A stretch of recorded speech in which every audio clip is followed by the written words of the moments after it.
మాకు అమ్మఒడి వచ్చింది, రైతు భరోసా వచ్చింది. తర్వాత 40 ఏళ్ళకి ఇచ్చారు.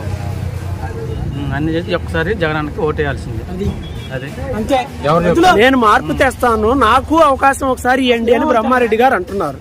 ఆయనకి ఎందుకు కుదరదు?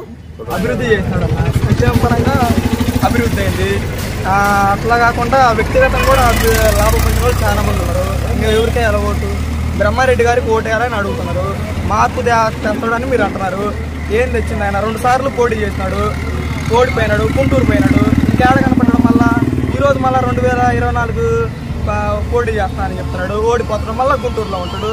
ప్రజల్లో ఉన్నది ఏదైనా, ప్రజల్లో ఉంటే మాకు నమ్మకం వచ్చింది చేస్తాడా లేదా అని. ప్రజల్లో లేనోడు ఏడో గుంటూరులో పడుకున్నాడు, మాకు న్యాయం చేస్తాడని నమ్మకం ఏముంది?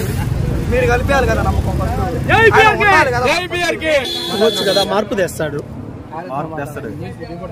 మార్పు ఏ విధంగా తీసుకొచ్చాడు చెప్పండి.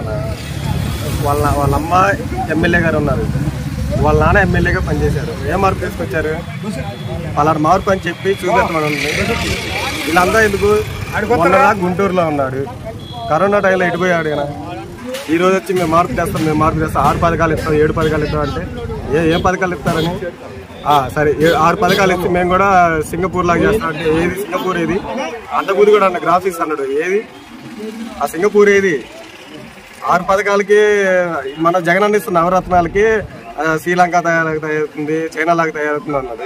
ఆయన 6 పథకాలు ఇస్తే కాదా? ఉచిత సబ్సిడీ పథకాలు అన్నాడు. కరోనా సమయంలో ఆదుకుంది ఎవరు అంటారు? జగన్ అన్న, మా జగన్ మీ లోకల్లో మీకు ఆదుకుంది మా పిన్నెల రామకృష్ణారెడ్డి గారు. ఎవరైతే కరోనా వచ్చిందో వాళ్ళ ఇంటికి ఖచ్చితంగా వాలంటీర్లు, ఏఎన్ఎం గారు, పిహెచ్సి డాక్టర్ అందరు ఇంటికి తిరిగి చెప్పారు కరోనా రోజులు ఎడిపోయారని. వీళ్ళందరూ ఉంటే చెప్పమనండి.